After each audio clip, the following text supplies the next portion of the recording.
Special edition coming your way. It's necessary, y'all, when the king is talking about relinquishing his crown and walking away. Stephen A. Smith Show in the house. Let's get it.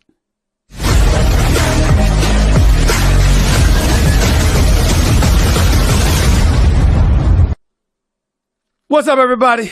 Welcome to the latest edition of the Stephen A. Smith Show. As you well know, that is the name of the show from this day forward. Moving forward, I changed the name from No Mercy with Stephen A. Smith last week to the Stephen A. Smith Show because, damn it, it is my show. My name does have resonance. And so I decided, why go with anything else? That's why it has been renamed the Stephen A. Smith Show and will be that way pretty much forever, as long as I'm around. By the way, we're here in our studios thanks to our official studio sponsor, FanDuel Sportsbook. FanDuel is the official sports betting company of the Stephen A. Smith Show. We're having this special edition of the Stephen A. Smith Show today because I usually come at you every Monday, Wednesday, and Friday. And I've been doing that live, by the way, 4 p.m. Eastern, 1 p.m. Pacific. And I'm going to try to always come at you live. Never worry about that. But I'm coming at you on this day, a special extra edition of the Stephen A. Smith Show, because I didn't want to wait till tomorrow. And I didn't want to wait till tomorrow because the Los Angeles Lakers got swept. I could care less. I knew they was going to get swept. I told y'all yesterday they were going to get swept. Okay? I knew that was going to happen. When you got Jokic averaging a triple-double, okay? And by the way, when I'm looking at his number right now, he finished the series averaging 27.8 points, 4.5 rebounds, 11.8 assists on 50% shooting, 47% from three-point range. What do you expect?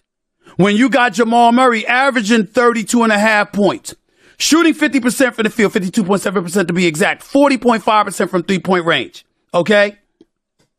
And you're looking at him shooting better than 90%, 95% to be exact, from the free throw line. That's 50, 40, and 90, while averaging over 30 in a conference finals. Nobody has done that in NBA history until Jamal Murray just did it. What do you expect from the Lakers? Especially when LeBron shows up by himself, averaging, scoring 31 points in the first half, finishing the game with 40, and nobody really showed up to give him a punch offensively. I know what Anthony Davis did defensively, but offensively, when LeBron James needed him, he couldn't answer the call. Up and down, up and down. Mr. Roller Coaster. That's what he is offensively due to energy. Not his game, not his skill set. Energy. And that's a different subject for all of y'all to figure out. Why is it that LeBron James is always ready and in shape, and Anthony Davis works to get in shape? That's a subject that Anthony Davis is going to have to answer. He's great, but his conditioning is highly questionable. I'll leave it at that. I don't need to get into all of that. That's not why I'm doing a special edition of the Stephen A. Smith Show. I'm doing a special edition of the Stephen A. Smith Show. I'm not even doing it because of what happened on First Take earlier this morning when J.J. Redick and I got into it. And I'll get to that a little bit later on in this episode. Don't you worry. I'll touch on that. See, that's the dangerous part about me having my own show, having a podcast, because you see, I get to touch on whatever I want to talk about, whenever I want to talk about it. And the conversation doesn't end until I say it's over, which is a beautiful position to be in. Like I said, I'll touch on Mr. Old Man in the Three, Mr. J.J. Redick himself, a little bit later on in this show.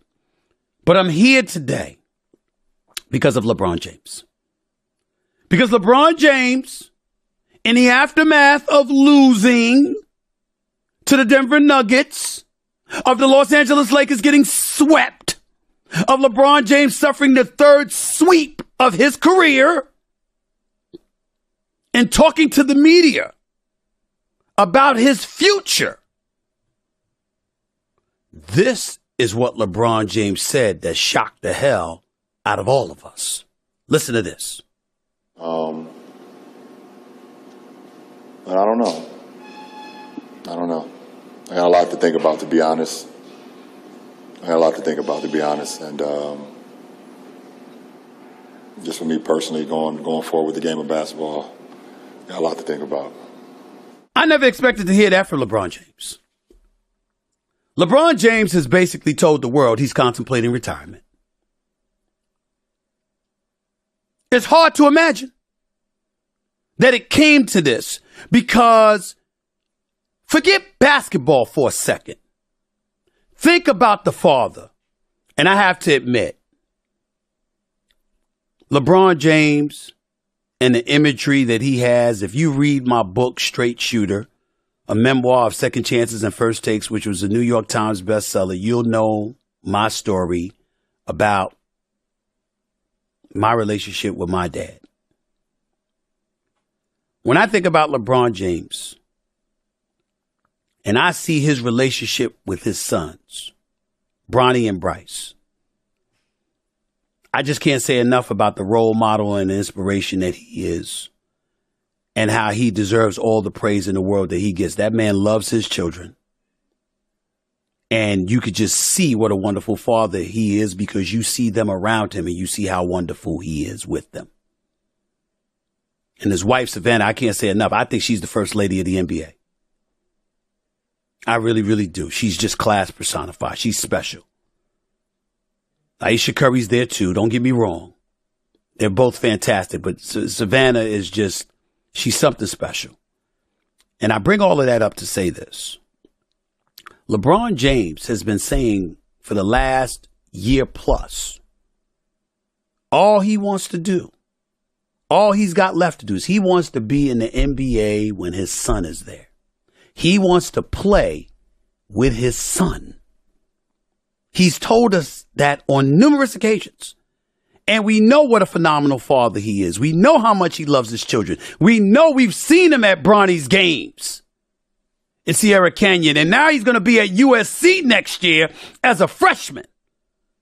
From what I was told, it came down to USC and Ohio State, and he elected to go to USC because he wanted to be near home, near his family, which is obviously right here in LA now, not necessarily Akron, Ohio.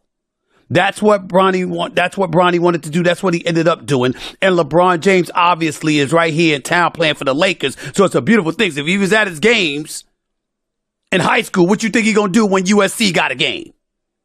You know what LeBron is going to do. And so having this desire, this insatiable appetite to play with his son, how did it transfer from that to LeBron James saying, I don't know what I'm going to do. Maybe I'm going to walk away from this game. First order of business is, do you believe him? Do you believe him? No, I do not believe LeBron James. I do not believe that he's going to retire and not come back to play for the 2023-2024 NBA season. I don't believe that for 1 second. But it doesn't minimize the significance of his words, his apprehension, his trepidation, his contemplation. It does not minimize those words in any way. And I'm going to tell you why. Rather than wonder about whether or not LeBron James is going to retire, what we should be asking ourselves is, why would he even say that? Why is he even considering it? I'm going to tell you why he's considering it. Because he knows he doesn't have enough. He knows that the troops that he's teammates with right now ain't going to get it done. And there's one significant culprit in all of it that's pushed LeBron James to this point. I don't care what he says. I don't care what he denies. I don't care what anybody's defense tries to come to. It's Anthony Davis. That's why LeBron James made that statement. That's right. I said it. LeBron James plays with a guy in Anthony Davis. Anthony Davis just finished averaging 26 points, 14 rebounds, 49% shooting from the field, 50% from three-point range in this series sweep to the loss to the Denver Nuggets. Anthony Davis is big time. When healthy and on a basketball court, his A game is a top 7 player in the world. This is not a conversation about the skill of Anthony Davis. This is not about a conversation about the greatness of Anthony Davis when he's great. This is a question about whether or not LeBron James can trust him. They can hug all they want to. They can come up with one of those unique handshakes that LeBron James has with practically every teammate he has. Everybody got a different handshake, and he memorizes all of them. I don't know how he does it. I mean, damn, I'm trying to figure that out. I'm trying to understand why he don't know 10 languages by now, considering all the damn handshakes he's memorized. But the flip side to all of this is this. You don't make a statement like that unless you don't trust your brother. Unless you don't trust that he's going to be there. And that's really where we have to get into Anthony Davis. I'm sick and tired of playing games. We're going to call this like we said. Anthony Davis came into the NBA in the 2012-2013 season. Since 2017, the 2017-2018 season, when Anthony Davis played 75 games, these are the number of games that Anthony Davis has played. 62, 36, and obviously we had COVID going on at that particular moment in time, so we get that 4-month hiatus when the season was stalled before they went back to the bubble in Orlando and the Lakers won the championship. Okay? We're going to call this what it is. Anthony Davis played 62 games that year. The next season, which was 72 games, he played 36. That's 50% of the season. Last year, he played 40 games. That's damn near 50% of the season, less than 50% to be exact, because 40 ain't half of 82. And then this past season, he played 56 games. He missed 26 games. That's just the games he played and missed. We ain't talking about the games he might as well have missed because he was a no-show, because he had no energy. Now, we can debate why that is. I don't know what he's eating. I don't know what kind of lifestyle he lives. I don't know who his strength and conditioning coach is. I don't know how much time he puts in the gym. I don't know how often he gets on the track, the treadmill, or Peloton, something. I don't know. But somebody needs to find out. Somebody needs to find out. Because when it comes to Anthony Davis, the only thing you can trust is sporadic availability. Not his game. We know his game is big time. I'm talking about sporadic availability because either he's absent literally or he's absent figuratively. Just look at the postseason. Look at the uptown game. Look at the up and down games. Look at what he did in even games compared to what he did in odd games. It was a roller coaster ride until they closed out Golden State in games 5 and 6. He played well, dropped 40 in game 1 against Denver. Was a virtual no-show on 4 of 15 shooting from the field in game 2. Last night, LeBron James shows up at the Crypto.com arena, age 38, going on age 39 in his 20th season in the NBA. The brother dropped 31 in the first half. Anthony Davis had 4 points. 4. There was nothing inside of Anthony Davis that said, my brother, I love you so much. I appreciate you. Look at what you did. I got you from here. He's 8 years younger than LeBron James. 8 years. And LeBron's conditioning puts him to shame. LeBron's durability, even though he misses his share games, puts him to shame. And LeBron James right now, no matter what he tells anybody, is basically sending a message to the Lakers and to Anthony Davis. I don't necessarily believe in what we've got. We ain't beating Denver next year. What if Phoenix gets better? What about the Clippers? We got to be concerned about them. They right there in town. And even though Kawhi Leonard is never healthy, they bust our ass every time they play us.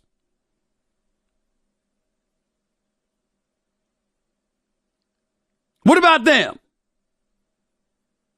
If you're LeBron James, you've been to 10 NBA finals. You've been to at least 11 conference finals. You've been here. You know what it takes, which means you know whether you have what you need or not. LeBron James does not make this statement if he's looking at this Lakers team and he's saying specifically Anthony Davis, because those other guys, Hachimura is somebody you should keep. Austin Reeves is somebody you should keep. You could question Vanderbilt. Don't get me started with D'Angelo Russell and how he looked in this series. Averaging 6 points, scoring 4 points last night, looking pathetic. Don't get me started with him. I'm in a good mood. I don't feel like being insulting. But y'all know what he did do. And you know he cost himself a boatload of money. He don't need me raining on the parade he already rained on. I'm going to leave him alone today. But if you're LeBron James, you know that you don't have enough. And yes, Kyrie Irving was sitting courtside last night. Right under the basket on the baseline, behind, or rather a few feet away from the Nuggets bench. I would know because I was right behind Kyrie Irving. That's where my seat was. And I'm telling you, I ain't asking, I ain't guessing. LeBron wants that man in LA. But it's one thing to want a Kyrie Irving in LA. It's another thing entirely to feel like you desperately need him because you have little faith in the availability and reliability of your number 2, which is Anthony Davis. That is why LeBron James made the statement that he made, putting the basketball world in an uproar. He can tell you what he wants. I don't give a damn. I'm telling you what I feel. And yes, it might be my belief, but it's an educated one. You figure out why that is while I take this break. We got to talk about this. We got to talk about whether or not LeBron James believes in this franchise any longer. Whether he believes in Anthony Davis any longer. Whether Kyrie Irving is worth the risk that LeBron James may insist upon the Lakers taking in order for this franchise to move forward with him. Do I think he's going to walk away? Hell no. But that's because I think the Lakers are going to do what's necessary. Not because I believe that LeBron James ain't capable of changing his mind and telling his son, I'll step away from the game. I might come back when you get to the league, but I'm going to step away rather than put my body and my mind through this for futile reasons. Think about that. Back with more of the Stephen A. Smith Show in a minute. I've accomplished a lot in my career, but I'd be foolish to suggest I did this completely on my own. And my various teams throughout my career have been huge in getting me to this point. That's why you need to build a team, no matter what your business is. And Indeed is the hiring partner you need. With Indeed, you can attract, interview, and hire all in one place. That's right, one site, and you can do it all. From matching you with qualified candidates instantly to letting you invite candidates you like to apply. And I love that. You see someone like you go and get them. That's how you build a real team. That's why Indeed delivers 4 times more hires than all of the job sites combined, according to Talent Nest 2019. Start hiring now with a $75 sponsored job credit to upgrade your job post at Indeed.com/mercy. Offer good for a limited time. Claim your $75 credit now at Indeed.com/mercy. Indeed.com/mercy. Terms and conditions apply. Need to hire? You need Indeed. One of the things that I refuse to talk about is whether LeBron James should retire because of his skill set. LeBron James right now, and he said this last night, is better than 95% of the league. That is a fact. There is no denying the greatness of LeBron James. Okay? When I look at him right now, he turns 39 in December. He already made the All-NBA team this year. Okay? When you look at him and what he brings to the table, there is no doubt. Still one ring short for one for the thumb. Hasn't captured a 5th NBA championship. But he's still the only player in NBA history 38 years or older to average 20 or more points in a regular season game and play in that season's NBA. He would have been if he had played in this season's NBA Finals. Kareem Abdul-Jabbar was the only player that did that. He did that in 84-85. Averaged 22 points per game for the Lakers at age 38.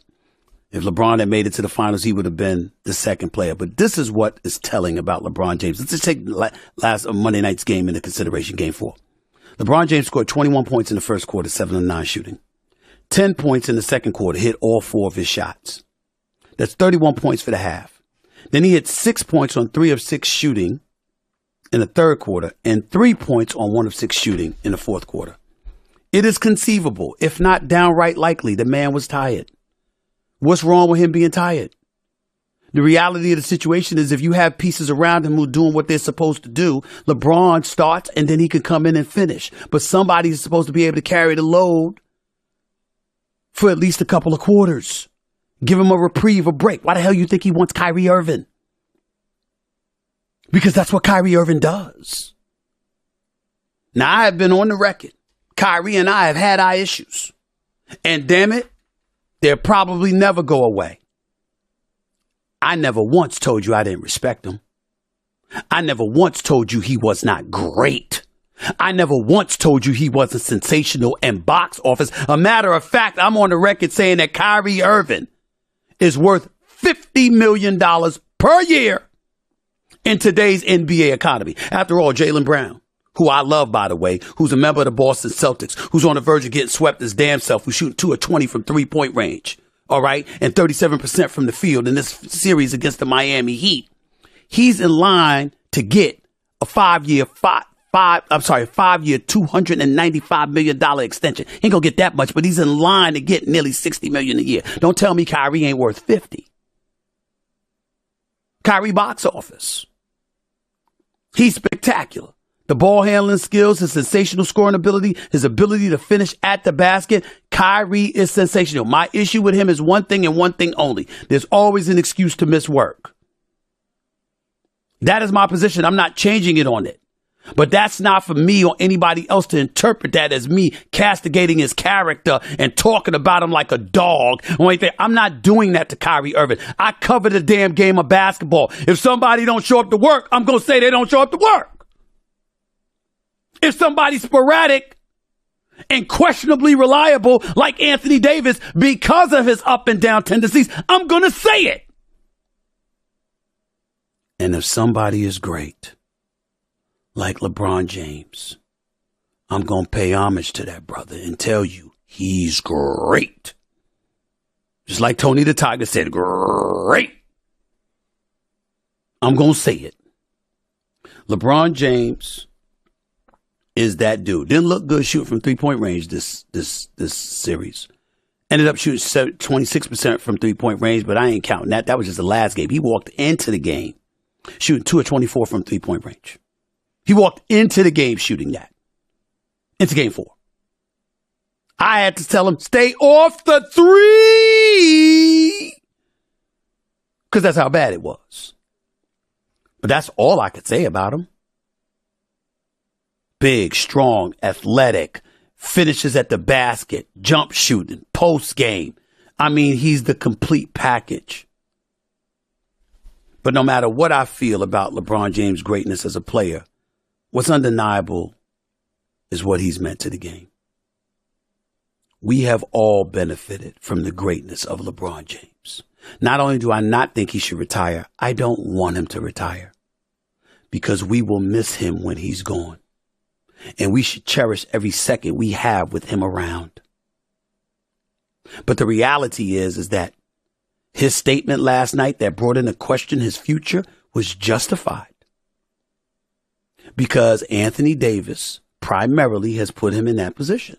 Because as great as Anthony Davis is, and as much as he helped LeBron James capture that championship, his fourth in that bubble, what's inescapable is the fact and the reality that Anthony Davis's durability has become a question mark. And I'm not talking about just getting hurt. I'm talking about the kind of durability, y'all, that when you see the brother on a basketball court, sometimes I look at Anthony Davis and wonder what the hell you've been doing. You eating a bunch of crunch berries like I used to do before I had to cut out the cereal? You know, you on Skittles and Twizzlers like Lamar Odom used to be? I mean, what the hell are you putting in your damn body? Why the hell are you breathing with your mouth open like they need to put an oxygen mask on you in the second damn quarter?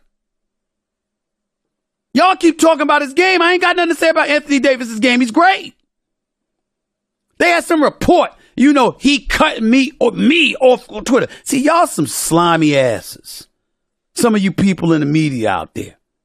You, my contemporaries, my colleagues. I never talk about my colleagues. Ever.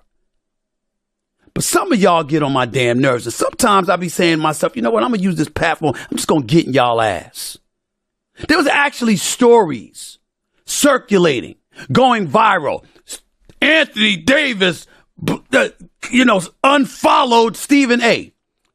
Respectfully, do I look like I give a shit if Anthony Davis is following me or not? Are you insane?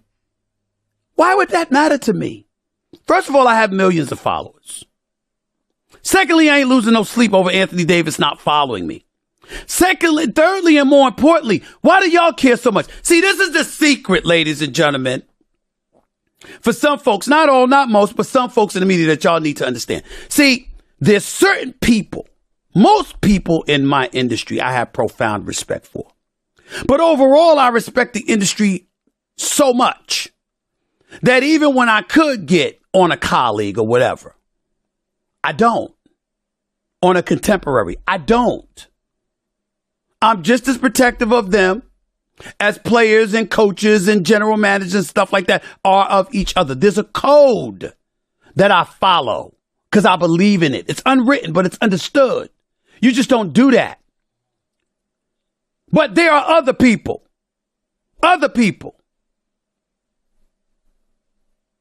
There are other people that are just slimy asses. And let me tell you why I call them slimy.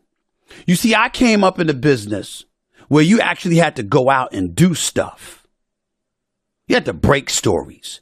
You had to cultivate resources. You had to make contacts. You had to have inroads to intel and information so you could get in front of the microphone and the camera and actually know what the hell you're talking about. Now you got slick ass people. And this is what they do.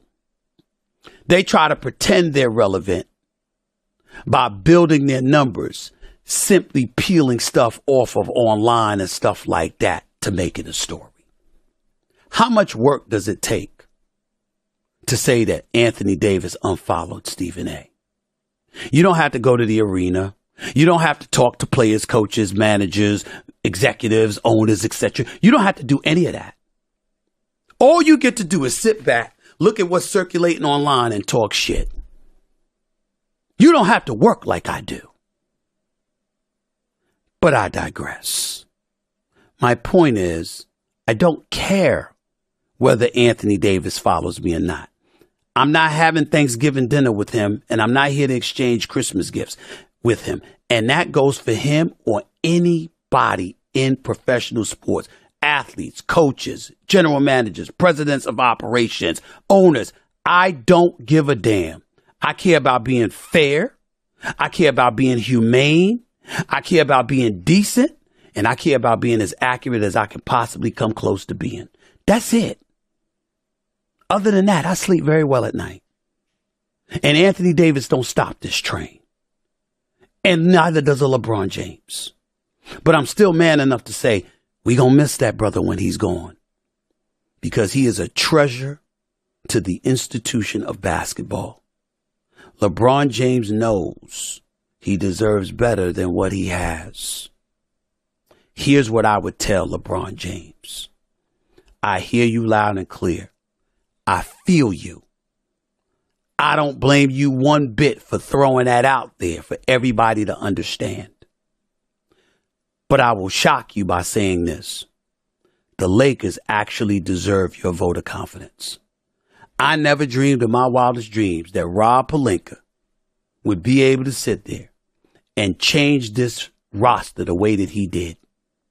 He went out and got Hachimura before the trading deadline. He went out and got rid of Russell Westbrook. He went out and brought you Jared Vanderbilt, D'Angelo Russell, and Malik Beasley.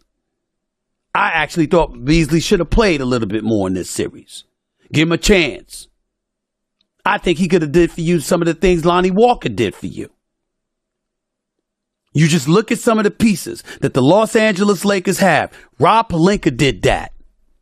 And Jeannie Buss, the incomparable, wonderful Jeannie Buss, gave him the authority to do it. This is not a day to throw shade on the Los Angeles Lakers. They did not fail this season. They had a successful season. They were a 13th seed for most of this year. They were once at 25-30. And they finished the season like 17-10, got into the playing game, got into the playoffs, and advanced all the way to the conference finals. I don't even remember if the Lakers were in the playoff game or not. I'm sorry. But they were in the playoffs. Beat Memphis. Beat Golden State. And then turned around and got to the conference finals before they lost to Jokic. This season is a success. And it's because of Rob Pelinka and Jeannie Buss.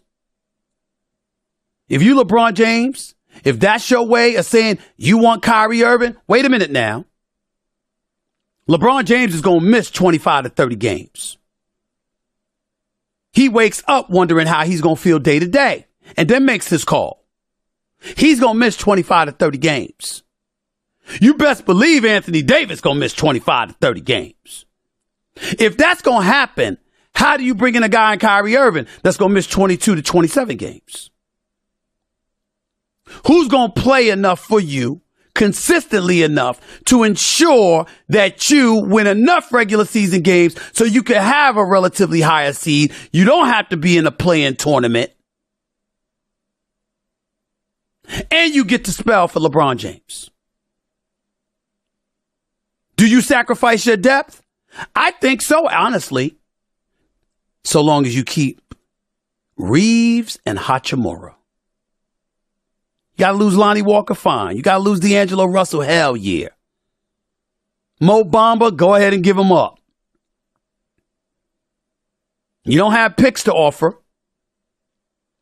Kyrie wants out of Dallas. He's sitting courtside for a reason. Ladies and gentlemen, those seats that Kyrie Irving was sitting in, Lakers give those to you. I would know. He ain't just buy them. Trust you me, Kyrie Irving ain't sitting courtside unless the Lakers facilitated that. That ain't an accident. And if he wants his money, Dallas is going to have to be a cooperative because that's the team he's with right now, although he's approaching free agency this summer. We shall see what happens.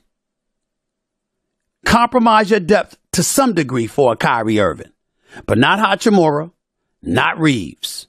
And for me, not Dennis Schroeder either. I'm not doing it. I'm not doing it. Whether it's because he wants Kyrie Irving or not, it is clear, the inescapable fact as to why LeBron James said, I want out. I may want out, I'm sorry. I may want to walk away. Knowing the money he's owed. I think it's like $97 million over the next 2 years. I don't have the numbers in front of me, so please don't quote me. But if LeBron James is saying that, no matter what he wants, with Kyrie Irving becoming a Laker or somebody else, the one undeniable fact is that he is clearly saying he doesn't have enough.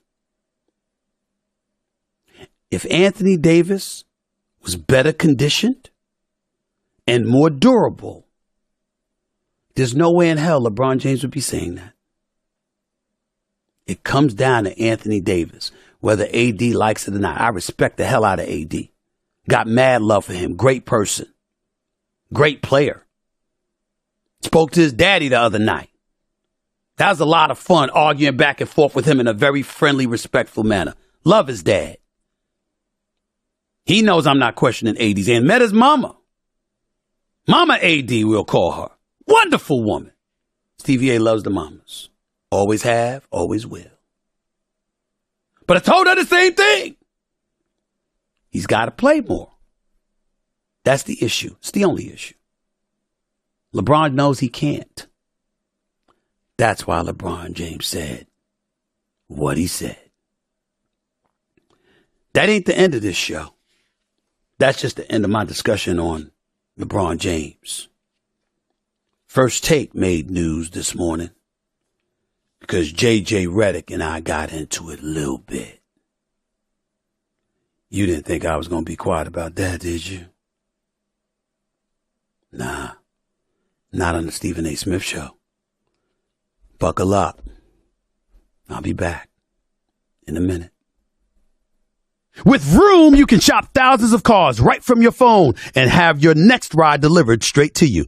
Be honest with yourself. Doesn't that sound easier than dealing with a limited selection once you drive somewhere to shop? Or would you rather not have all the information laid out right in front of you in the comfort of your own home? We're all busy people, you know, so I'll tell it to you straight. Vroom is the better way to buy your next ride. You never have to haggle or negotiate the price of a car. You'll have thousands of cars to look through. You'll have peace of mind through a 90-day warranty, 1 year of roadside assistance, and even time to drive the car you buy to make sure it's right for you. A full week or 250 miles, whichever comes first, of course. And it's not only buying cars. You can trade in your old car when you buy your new one. Or you can even just sell your car to Vroom, and they'll give you a price instantly. You can buy a car from Vroom entirely online. So next time you need to buy a car, just grab your phone, go to Vroom.com, and check out thousands of cars. You know, news is always going to be made, I guess, when it comes to me. You know, I don't know if people realize this or not, but on ESPN YouTube channel alone, I average over 1.7 billion views a year. So I'm paced to escalate to about 2.4 billion this year. I don't know if I'm supposed to say that, but I'm saying it any damn way.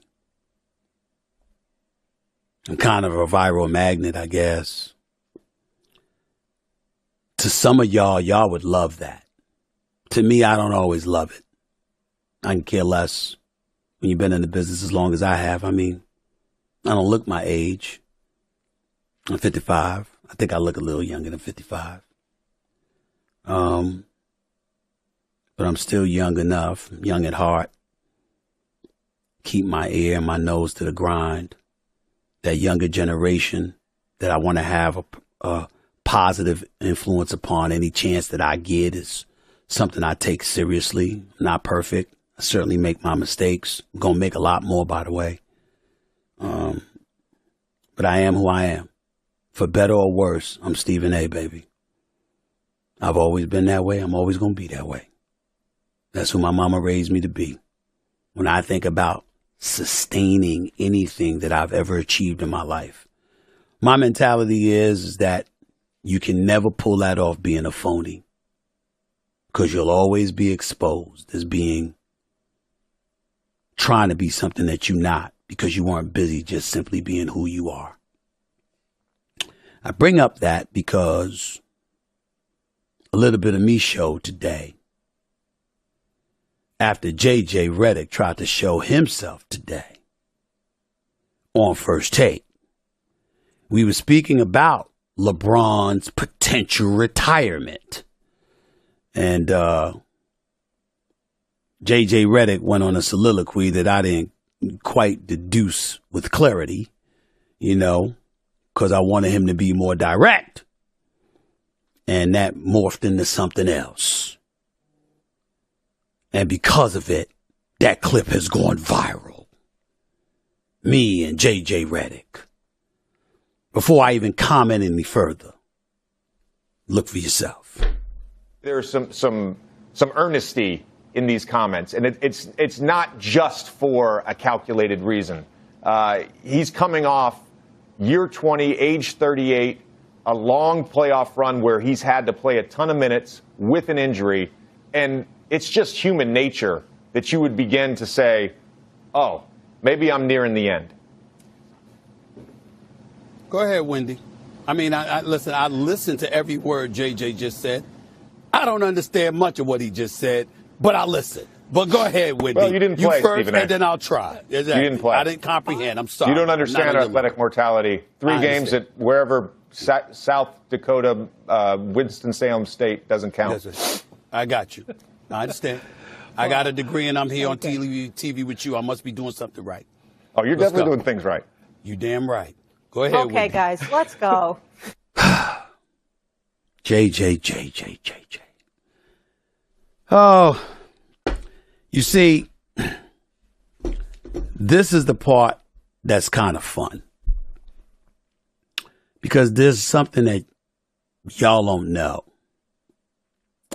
Let me give you a little insight in the First Take. And I don't mind bringing up First Take, even though this is my podcast. I own and operate it. This is the Stephen A. Smith Show. It has nothing to do with ESPN, all of that other stuff. We all know what my day job is. I'm the co-host and the star of First Take, which is on ESPN every weekday morning from 10 a.m. to 12 noon. I've been on the show since 2012. It's 11 and a half years.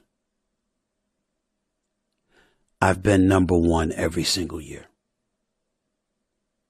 I'm not going to win many popularity contests. Props to my man Ryan Clark, who's the NFL contributor for us, who does a phenomenal job, who also has his podcast everywhere, The Pivot, with Crowder and Fred Taylor. I love all of those brothers, but especially Ryan Clark. That's my dog. That's my man. We're very tight. I love him to death. So proud of him and the Emmy that he won last night. J.J. Redick, by the way, got nominated for an Emmy as one of the bright young new stars on television, and he deserves it, by the way.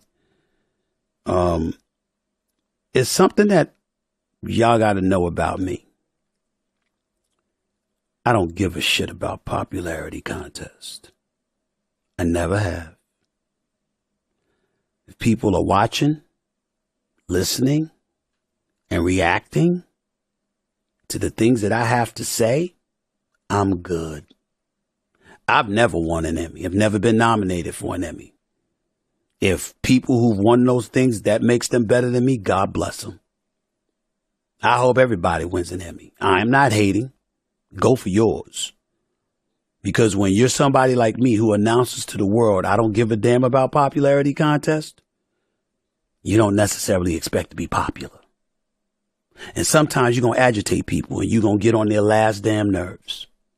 And there's a few times this year that I've done that to J.J. Redick. I don't give a damn. I could care less. Because that's what First Take is all about. Real, true, authentic conversation about issues permeating in the world of sports and beyond. That's what I pride First Take in being. That's what I've insisted on it being and maintaining itself to be. So folks out there that are going off on viral and wondering if JJ Redick and I are going at it, we were just on the phone a little while ago. I love JJ Redick. Love him. You want me to tell you why I love him? You want me to tell you why you should love him? Because JJ is always JJ. Unapologetically. He's going to say what he feels. He's going to mean what he says. He ain't one of them phony, inauthentic asses that smiles in your face and sits there and stabs you in the back at every turn. If JJ don't like something you said, he'll look you right in your face and tell you. If JJ has issue with something you bloviated out of your mouth, JJ gonna let you know. And if he don't have any use for you, his facial expressions, his body language, or the words that he chooses to spew out of his mouth is going to let you know that. And I love it because it's exactly how I am. JJ Redick on First Take is nothing that I haven't asked him to be. He is authentic. He is knowledgeable and smart as hell. Sometimes he could come across as arrogant as shit. And I love that too. It's not like he doesn't have a reason to be. He's a big-time basketball player in high school. He was a big-time basketball player in college at Duke University. I wasn't able to pull off either of those feats. He's highly knowledgeable about the sport. He's very intellectual. He was just going up against this wannabe star that went to an HBCU school that couldn't shine his shoes as a basketball player or any of the NBA players that I've covered in my career, but is filled with knowledge from legends. Clarence Big House Gaines, John Chaney, Larry Brown, John Thompson, to a lesser degree, the Pat Rileys of the world, and various others. The late, great John McClendon, who invented the fast break, who learned the game under James Naismith. These are people I didn't read about. I knew them personally. They sat me down and taught me the game. I had Larry Brown one time bring me in the back and use a clipboard to show me plays that he was designing and to give me the options that each play presented. When I asked JJ Redick a question, why do you think I ask him? Because I know he's possessed with that knowledge. And he could articulate and elocute a message for people about the sport of basketball that they need to know. It's all on purpose. It's not choreographed. It's not fake or fabricated. But I do agitate from time to time. I do get on folks' nerves because I'm a journalist by trade. I probe. I investigate. I counter. I have information, and I call bullshit when it's bullshit. JJ Redick is not the only person that I've tangled with on First Take. I've tangled with Ryan Clark. I've tangled with Marcus Spears. I've tangled with Dan Orlovsky. About the only person I didn't tangle with was Tim Tebow, because he's my friend, and he's a very nice guy. And damn it, when I feel like I get on him too much, I almost feel like I'm destined for hell. Because he's such a wonderful, wonderful human being, I almost feel like I deserve to be crucified for insulting him. I've tangled with Molly. I've tangled with Mina Kimes. I've tangled with Jeff Saturday. Keyshawn Johnson has been my boy for 20 plus years. Michael Irvin, I live to mess with him. It's not fake. It's not phony. It's not choreographed. It's a natural instinct that I have because as a journalist, and ultimately a columnist, and ultimately a pundit / commentator, I'm going to come at you because I know enough to challenge you and to know when you ain't giving me all you got in terms of the knowledge that you have in your head. That's what I was getting at JJ Redick about. And he clapped back at me. But don't think for 1 second we enemies. We're not. We're colleagues. I ain't gonna say we friends because we hang out together and all of this other stuff, because we don't do that, but we easily could be, because I got love and respect for the brother. He is always welcomed on First Take. He is always welcome to come at me. And if he steps out of line or does something that gets a little personal, I'll check his ass. Just like he'd check me. That's why First Take's number one. That's why we've been number one. Because we're as real as it gets, and it's led by me. Ain't a phony damn bone in my body, I swear to you, on the soul of my mother. I'm a real one. For better or worse, what you see is what you get. It's who I am. I don't go home and pretend to be somebody else. I don't look in people's face and do one thing and be another. Good, bad, or ugly. You know the storylines that have been associated with me. The fact of the matter is, when I've had issues, no matter what y'all have learned, trust me, I said it to their face. They know where I stand before it was ever publicized. I'm that kind of dude. And I will never change. Which is why I got love for J.J. Redick. Because I know come hell or high water, he couldn't change if you paid him. He is who he is. As is the case with everybody I personally handpicked to be associated with the number one sports morning show in television for the last 11 years and counting, which is First Take. ESPN gave me that authority to handpick everybody you see. And not a single one of them have let me down. Especially J.J. Redick. Stay you, my brother. Look forward to seeing you every Tuesday and Wednesday during the NBA season. Number love for you. Same as Mad Dog. Same as the rest of my crew. That's what we do. And that's what we're going to continue to do. So y'all go ahead with y'all viral stuff trying to create a narrative. You can create it all you want to. I actually have the narrative. First Take is my show. And so is the Stephen A. Smith Show. You don't get to have the last word on this topic. I do. J.J. Redick and I are just fine. And he's always welcome on First Take. Because he is. Just the way he is. Same as everybody else. Remember I said that. Till next time, everybody. Peace and love. Enjoy your day.